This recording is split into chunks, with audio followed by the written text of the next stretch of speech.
All the Asian action at the South Korean box office this week is in the top 5, but not at number 1.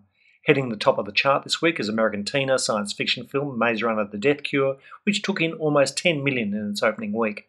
The top Korean film for the week is Keys to the Heart. Sitting in the number 2 slot, Keys to the Heart sees Lee Byung-hun as a shifty ex-boxer who nurtures his relationship with his physically disabled piano prodigy brother. It took in $6.9 million over its opening weekend, but looks like being a flash in the pan. Skipping over Coco in the number 4 slot is political thriller 1987 When the Day Comes.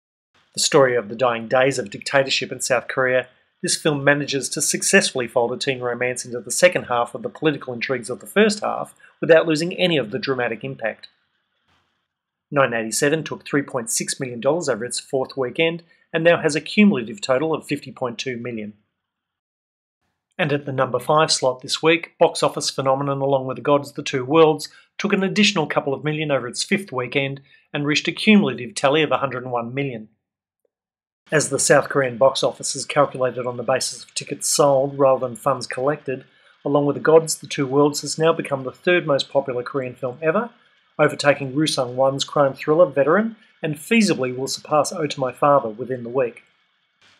There may be a cutting of ticket prices to keep drawing customers, but there's still a long way to go before Along with the Gods can overtake The Admiral Roaring Currents as the most popular South Korean film ever. But with the sequel to Along with the Gods due out in July, the powers that be will be pushing very hard. So that's it for this week. Click on the What Do You Think channel next week to check on the Along with the Gods countdown and other aspects of the South Korean box office.